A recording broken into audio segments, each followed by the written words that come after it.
Keep your mind always on the positive. Why? Because what's coming to you is coming to break you. It's coming to diminish you. But the truth is, everything that is coming is actually coming to make you better. That's what I found out. So the thing is about perspective now. Yeah.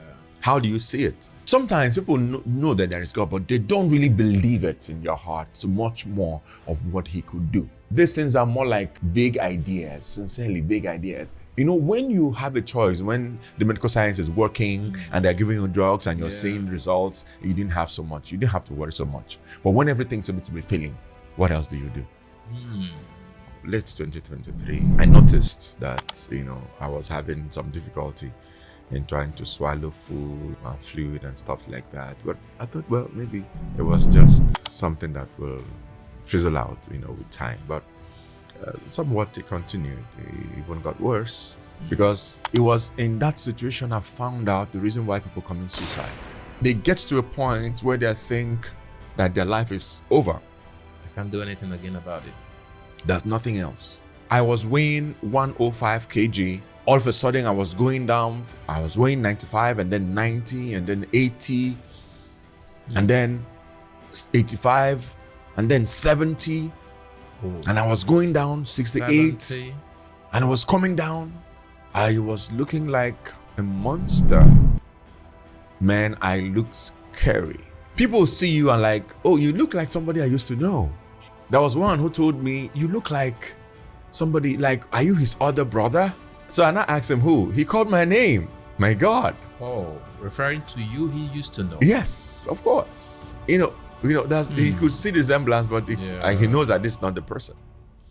And I looked at him and I called him by his name and I said, it's me. It's me. It's not my brother. Ulab is empowering personal transformation across people of all age through spreading cutting-edge information in psychology and well-being. In today's episode, we sat down with Engr Chuka Anuebuna, widely known as the brand priest. He opened up about his recent health battles, revealing the rawest expression of mental toughness. His untold story shines a light on the psychology of resilience, what it truly means to stand at the lowest point of your life, yet rise with grace, courage, and the strength to keep moving forward. Whether you feel stuck and searching for direction or are facing struggles of your own life, this conversation delivers the hope, wisdom, and the tools you need to keep moving forward.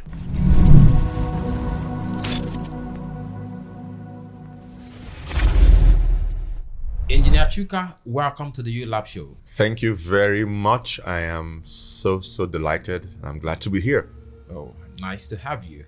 Okay, for the benefit of people, our audience who is seeing you or meeting you for the very first time, can you please share with us who you are and what you do for the world? Well, just like you rightly said, my name is Chuka Anuebuna. Yes, Engr Chuka. That's what a lot of people call me. I am a brand strategist, and I like talking about branding a lot, and I do quite a lot of things, but I always want to stay in the branding space because it's like branding is my second name. Okay, so I am popularly known as the brand priest, Africa's #1 brand expressionist. I believe that brands should have unique way of expressing who they are, their identity, and it's absolutely different from every other brand expression. So every brand will have a particular way of expressing themselves. Why? Because their identity is different from any other identity that do exist any other place in the world. So it's aligning brand expression with brand identity. That is what I believe that my work is about.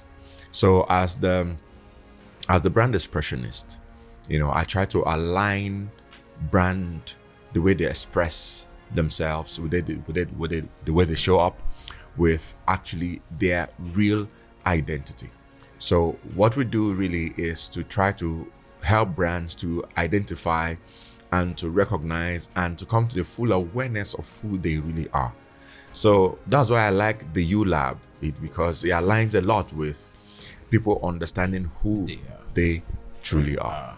Oh, I think I like the idea of the brand priest. Okay, it positions you as the person who offers the guide, still in the transformation idea, moving people from who they think or what they know of themselves to a different position of what they can do or possibilities they can have for themselves, which is the transformation, and which is what the Ulab is all about. But today, we have a different dimension we want to talk about. Okay, we want to really dive deep into the psychology of mental toughness. What makes people, pass through life, go through the fire, and come out unscathed, unhurt?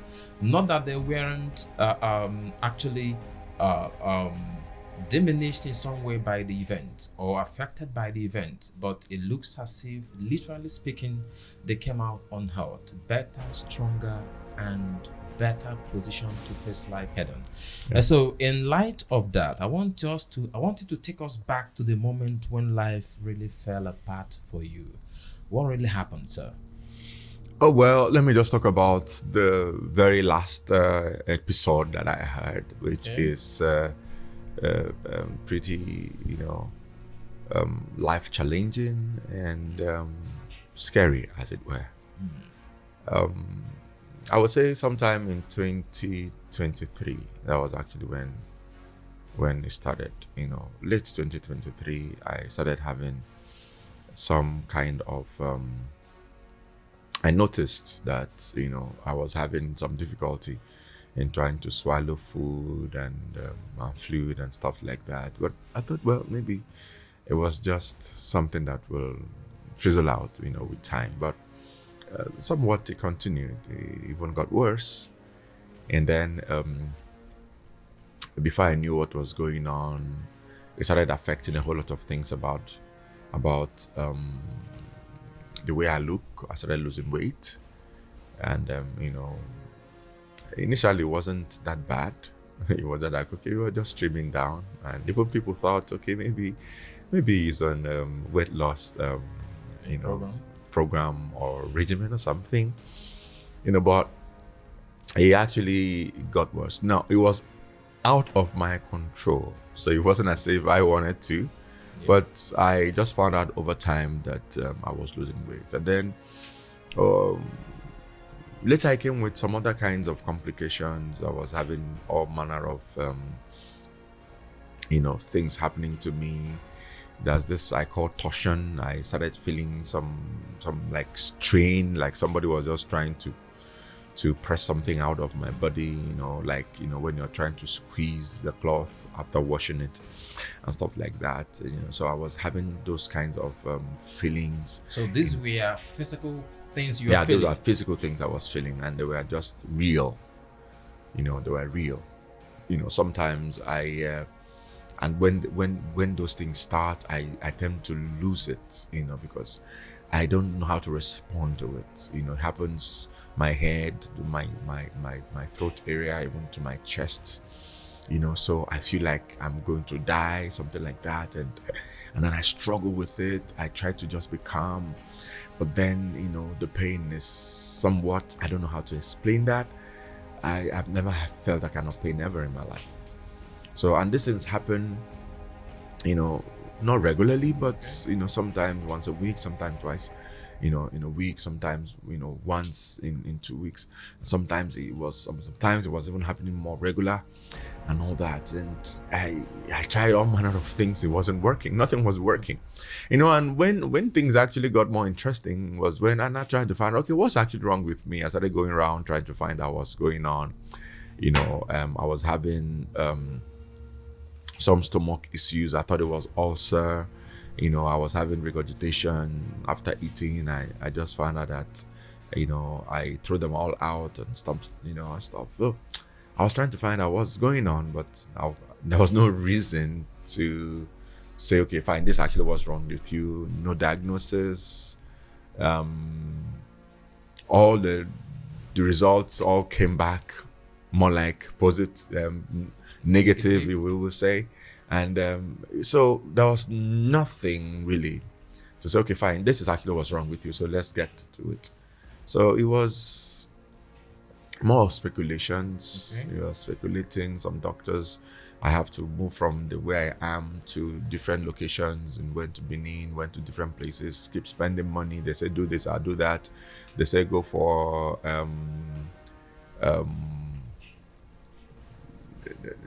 what's they call this one? They have to pass the pipe through the mouth. Okay, the hydroscopy. The endoscopy. The colonoscopy. Yeah, I had to do the endoscopy, and then they didn't say anything. And then I went to another kind of facility. They said I have to repeat the endoscopy, and then added colonoscopy to it. Did all cancer marker stuff. So many things they did, and plenty of that stuff, and nothing was happening. Barium swallow did not give me any major result. Had a chest X-ray, there was nothing. I mean, it was even more scary as the day go by. So it suggests to me that this was a long time of diagnosis that couldn't get to something to actually say this is the problem, actually, right? Yes. And during this period, as humans, we have this idea of cognitive dissonance. We tend to believe things that align with our own beliefs. So sometimes we say, it can happen to me, it's not my fault, it's not my problem. What was the hardest part to admit to yourself during this crisis? Well, it's so many things going on in your mind, because when things become more regular, you can't wish them away anymore. I mean, it's real. So it was now beginning to begin to affect me psychologically. I was now trying to is it that it got to a point I was like, am I going to die? And all that. So it was for me trying to first say, okay, maybe this is more diabolical, because if the medical science could not say anything about it, maybe this is diabolical. It's spiritual. And it's spiritual. And in Africa, we have a whole lot of a whole lot of them. A whole lot of them. And so I was beginning to okay, maybe this is actually diabolical. Okay. Or what else could that be? And all that. And it was mind-boggling, because what is it that the medical science can't really find out? And stuff like that. But that was that in my case, nothing. Yeah, I know, of course, sometimes, the new developing ideas or medical inventions and all that, so I was like, okay, maybe am I trying to create something that had not really happened before, that doesn't exist? Okay. Stuff like that. So it was quite mind-boggling, because I couldn't really settle with actually what's going on. And then it opens up for a whole lot of permutations, a whole lot of excuse me, a whole lot of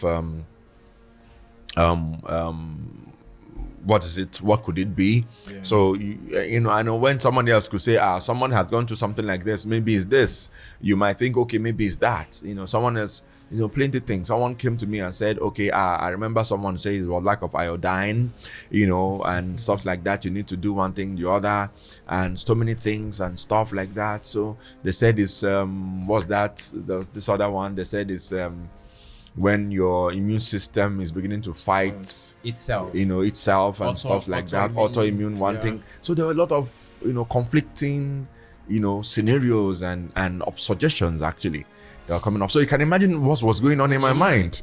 And for how long was this up and down thinking what's going on? Is something wrong? But it can't be figured out. The doctors are not saying anything. Nobody's telling you anything. How long did this mental dialogue continue to go on? If I can remember correctly, I'm sure this was over 10 months. 10 months. Yeah, almost 1 year actually. Of not being able to find stuff, and the thing is, it was getting worse, if you will. 10 months of suffering and not holding on to anything as its cause. Exactly. Wow. So what do you think allowed you to keep standing even when your body and mind wanted to give up? What would I say? I would say it's I had this strong belief that what does not kill you Makes you will stronger. make you stronger. You know, whilst all this were going on, they give me drugs to take and supplements, many things. I was just taking so many things at the same time, spending money, you know, buying some of them, you know, and they were not working. So I was like, okay, fine. Maybe I could just continue, who knows? So I continued. 3rd month, 4th month, 5th month, 6th month, 7, 8. So you meant you continued taking on the supplements, the drugs, Yeah. even when you were not seeing signs of improvement. Yes. Even when I didn't know exactly what they were even. But you were Treating. hopeful that something is coming. Yeah, they could work. Initially I was just hopeful they could work. But when it was obvious it wasn't working, I made up my mind I wasn't going to go that route anymore. So what did I do? I packed all the drugs and the supplements, packed them all together, locked them in the locker, and said I wasn't going to take them anymore. So I told my wife I'm not going to take this anymore. Now she didn't have anything to say because, you know, it's a different scenario altogether when you're seeing your man go down and you don't have a solution even yourself. So, but for me, I felt there was no need continuing with what wasn't working. Okay. So I locked them all in the locker and decided, okay, fine. What do I have to do? I'm a Christian and I believe so much in God. Yeah. One of the things I've seen work for me in the past had been faith, prayers, and holding on to some of the tenets of the faith, one of which is communion. Okay. So I told myself I would have to just take communion morning and night every day. So every morning I just take communion. And because at this point I just prayed and said that if this thing was going to kill me, well, it was going to kill me. Like it was going to have its way. Okay. In terms of if it was a drug or the supplement that was keeping me alive. Okay. But then I was like, okay, fine. At this point, it's either the thing kills me or it relieves me. Yeah. Two things was going to happen. So, you know, at the end of the day, so what's going to happen is either this thing is ready to kill me or it's going to relieve me at some point. So I was like, okay, fine. Since these things weren't working, so why do I have to go doing stuff that not working? So let me go with this idea. So I started taking communion morning and night, religiously, consistently. Initially, I didn't see any reason, any major thing happening, any relief, as it were. But one thing I noticed was that gradually it was building my faith on it's either God intervenes or something will go wrong. So, and all this will happen in my mind. Yeah. The mind is such a powerful platform. The fight was happening in my mind. So I needed to focus on, do I think this is actually worth what I should do? Okay. Because, you know, in all this, you are having a lot of suggestions Yes, and, you know, yes, people friends telling are you all manner of suggesting things and telling you, why not do this? Why not try that? Why not this? Why not you go and see some native doctors or go see one babalawo somewhere? You know, why not travel abroad and then take some proper medical, whatever, Attention. and all that. I didn't have that money. Yeah. And I wasn't in a position right there to even travel out, you know, for all that. So I was just for whatever is around me and what I could handle. So I knew that at this point that I have to zero in my mind to getting better, especially with what I have at this point, which was just me God. and God. So So I what had you're to get my saying- mind to that point. That's what I mean. What you're actually saying is that it mattered so much what was going on inside your head at that point. Yes. Because it could decide the next set of things you do. It or was choose to do. actually very, very critical what was happening in my mind. Because it was in that situation I found out the reason why people commit suicide. So true. They get to a point where they think that their life is over. I can't do anything again about it. There's nothing else. So instead of wait until I get disgraced because I was losing weight like mad. I was weighing 105 kg. All of a sudden I was going down. I was weighing 95 and then 90 and then 80 and then 85 and then 70. And I was going down 68 70. and I was coming down. I was looking like a monster, looking older than my father. My father is 89 years this year. I'm still I was alive. actually still alive. I was looking older than my father.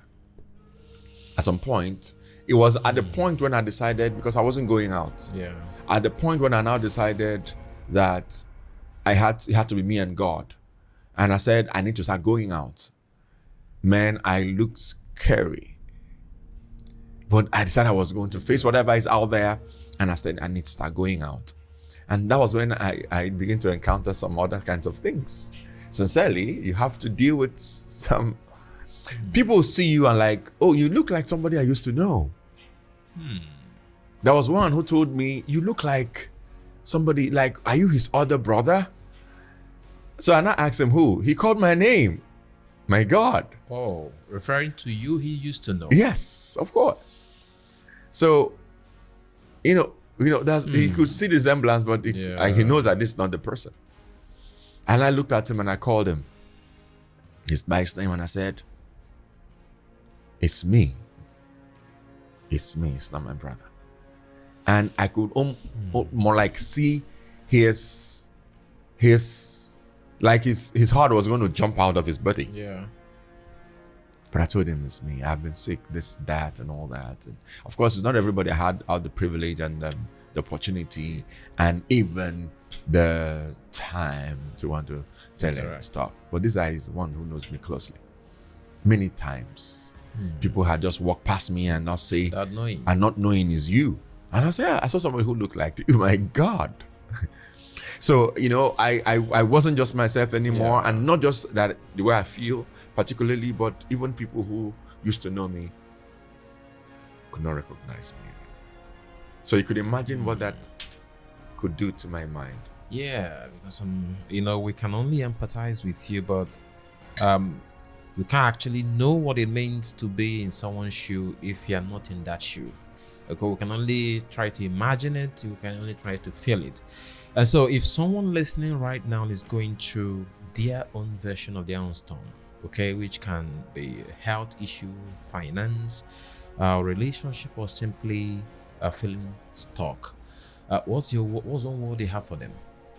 Well, I have more than one word actually. Please go ahead. First, I think people need to understand that life is more than physical. The life is more than what we call reality. The true reality of life is actually the spiritual part of who you are as a person. I lost virtually everything. I lost even my business. I lost a lot of things, lost a lot of my staff, money and health failed badly.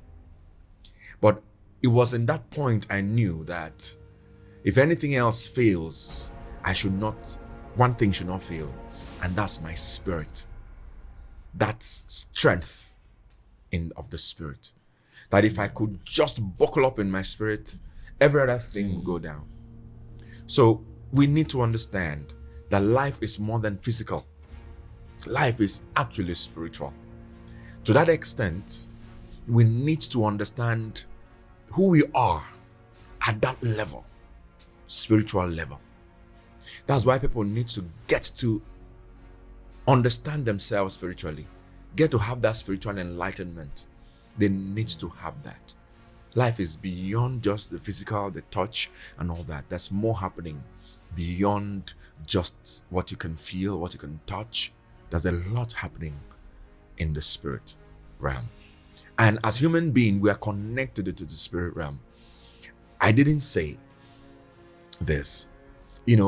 Whilst I was going through this, I used to have a lot of encounters, dreams and stuff, things happening to me in the dream. And we think it's a joke. It's not just our mind. This thing happens, like it affects who we are. It affects us in the physical. Yes. It was when I now begin to, something is actually going wrong. Something is actually happening. And it heightened my prayer life. It awakened my spiritual sensitivity to know that I need to step up where I am spiritually to a new level. And because I'm a Christian, I'm connected to God. And I found out that, there's a gap. I needed to get a lot more connection. And my faith need to grow. Because you see, what you are able to withstand will depend on the quality of the faith you have. Now, it doesn't need to be big. Yeah. Sometimes we think we need to have huge faith. No. It's just something that you can hang on to. One thing that you can say, this is it. For me, I remember some of the encounters I had with God. Some of the things He had told me personally. And I'm like, I know God cannot lie. Yeah. So if He had said this to me and I have the witness within me that I know that this is what God had told me, then I can hold on to it. I'm not going nowhere. Yeah, I'm not going so nowhere. I held on to that. I said, for crying out loud, you told me this. Or even if I didn't hear it, I knew in my spirit that this is actually where I'm going to. We've not even started what's going on here. Okay, so you need to come to that point where you know that your life is actually more than the physical. Okay, and then you begin to connect. But you see, why it's necessary that your mind is intact is that if your mind is defeated, sincerely, it can affect your spirit. Yeah. But if you can hold on to your spirit, then you need to begin to work on your mind, because that's actually what happened in my own case. Once I found out that my spirit was now beginning to get in a different aligned position of faith, I started working on my mind. Because my mind, I'm seeing this thing, I'm seeing myself go down. I'm seeing flesh. You could literally count the number of veins in my body. You could literally see all the bones in my body.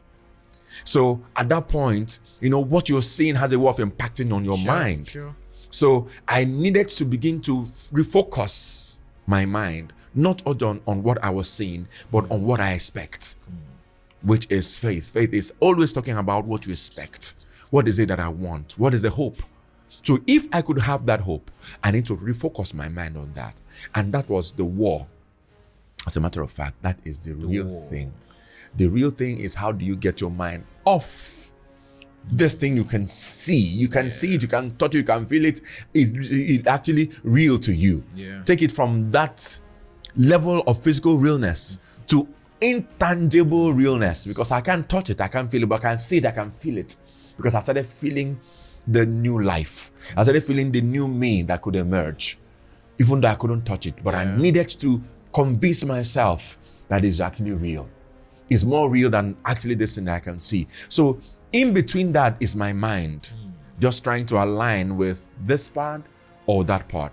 And the truth is, the part that my mind aligns to more is what I'm going to see manifest in me physically. So the more I was now trying to align on this other part. Yeah. So regularly every day I was aligning to this other part, because this part was failing and I know I could see it. I could feel it. I know it was failing. But man, do I need to stay here? Or do I need to stay there? And if your mind could get to that point when it could align with it, everything started changing. Gradually, everything started changing. Everything started changing. Mine was not a transformational, spiritual, miracle. Yeah. But something started happening in the physical. Things started changing in the physical. Because whilst this was happening to me, a lot of things were also going on around. That was every like the whole hell let loose. You know, my mother-in-law was diagnosed of cancer. You know, initially we didn't know what was going on. She was sick back to back. My wife was the only pillar I had. She had to be traveling around the thing, and that was the time I had problems in my office. In fact, you know, I said I lost my office, I lost my business. I was given quit notice in my office, and even where I live in my house. Wow. And this was the time where So I've all had these were all challenges. happening They at were the same happening time. at the same time. The same time. To one person. And it was when this alignment started. And I noticed my mind was actually aligning more to this other time because I didn't have any other choice. You know, when you have a choice, when the medical science is working and they're giving you drugs and you're seeing results, you didn't have so much. You didn't have to worry so much. But when everything's a bit to be failing, what else do you do? So at this point, you need to find what next. And sincerely, the what next is actually the most superior thing that should be, which is your spiritual state of being. Where are you spiritually? Where are you spiritually? So you need to connect with that and know, if you are a Christian, that there is really God. So some of the scriptures that I used to read in the past began to make meaning to me. Because, you know, you can read all these things, they become mental assent and all that. But when you're going through them, really, it becomes real to me. The Bible said in Hebrews that he that comes to God must first believe that he is. So sometimes people know that there is God, but they don't really believe it in your heart so much more of what he could do, of who he is. These things are more like vague ideas, sincerely vague ideas. But how vague could it be? I know, we all know that there is a superior, you know, power and intelligence that is behind everything around the earth. So if we know that, how do we connect with it? So for me, it was just the anchor that I had. And I started realigning my mind daily, day after day, irrespective of all I was going through and everything. Just making sure I focus in prayers and all that. And making sure that my mind is focused on the hope, that expectation. So what I do is that I keep looking on the word, because the word of God was giving me a new line, an alternative, a better one than every other thing I was seeing. So I kept focusing on that. I kept saying to myself, because I needed to make sure that my mind is not zeroing in on actually what was going on around me. Because, man, it can make anybody go mad. It can kill anybody just by thinking about it. So it was something that, sincerely, if we could get this to this point, then believe me, the battle is won. Interesting. And so to our viewers, if you are stuck or passing through any personal crisis, maybe a relationship issue, a health issue, no matter what it is, you've heard it right from Chuka himself today. Believe strongly that the reality you see today has a flip side on the other side, which is the expected thing based on your belief, based on the anchor of faith that you have, that this is not your reality. It might be lack today, it might be stuck today, feeling stuck today, but there's a different version of you based on what you believe strongly. If you hold on long enough, change is coming just like it did for him. Exactly. Okay, so I'd like to ask you, how are you different today because of this crisis? Oh, wow. I would say that it's like a whole new me just emerged. I see things differently these days. Nothing just pass. So for me, everything now has a rhythm. Everything now has an extra meaning. So, and it has also positioned me to be able to provide solutions for others, or at least provide some level of advice, you know, and direction, you know, and it has opened me up to lots of things and ideas. Because honestly, when I was going through this was when I had the time to interact with myself, Yeah, sure. Because most times we're too busy running around, doing so many things. It was you versus It you. was just me versus me. It was me plus me. We're just me, nothing more. So I had time to really interact, converse, to go into myself, to come out of myself, to do all that. So I started to see areas in my life that maybe I wasn't really paying so much attention to, that I needed to pay a lot more attention to, that I needed to. So and that was actually where this whole idea of the new identity of the brand priest came up.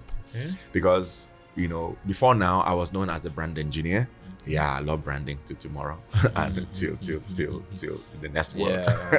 Yeah. But the brand priest came about, and the brand priest is basically inspirational, because I need to speak out loud about who are you, who am I, because that was actually when it now got to me of who really I am. I am not what I think I used to, what I used to think. So your identity impacted a whole lot. And beyond that, the expression. How do I really express this identity? Because this is what my life is about. Identity and expression. Connecting your identity with your expression. And it is completely a new set of things I never knew. Even though somehow I have an idea of these things, but it's a new revelation to me that I never knew existed. So this whole experience had completely changed everything about who I am, about how I see myself, about how I see people, about how I see the globe and the world, and about what I'm supposed to actually do today. And sincerely, it's a great thing. Oh, nice. So you mean the crisis, you didn't just get your healing physically, your mind was transformed for the better. Yeah. Absolutely interesting. So if you could leave listeners, our audience today, with one truth about what it really means to be mentally tough when life or everything falls apart, what would that be, sir? Well, I would say that keep your mind always on the positive. Why? Because what's coming to you is coming to break you. It's coming to diminish you. But the truth is, everything that is coming is actually coming to make you better. That's what I found out. So the thing is about perspective now. Yeah. How do you see it? If you see that it's killing you, you keep shouting, I'm dying. Yeah. I'm going down. Yeah. I'm this. But if you've seen it as it's coming to make you better, you change your confession, say, I'm getting stronger. I'm getting better. I'm getting wiser.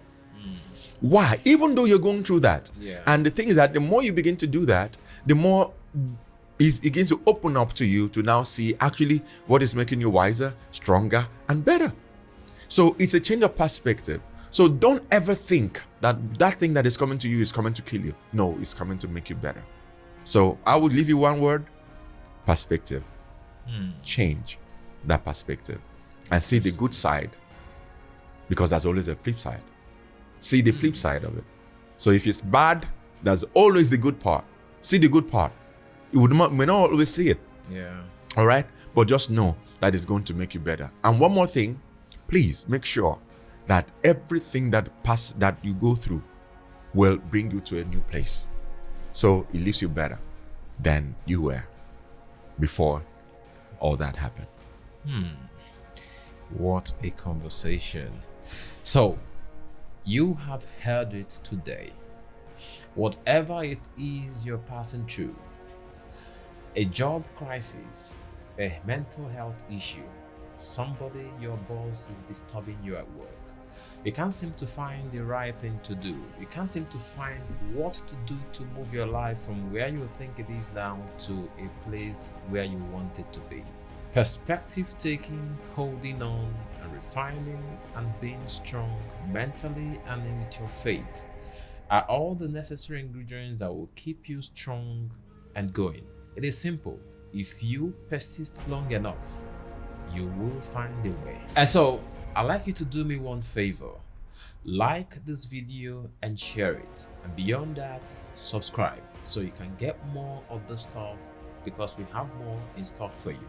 Thank you for listening to us today.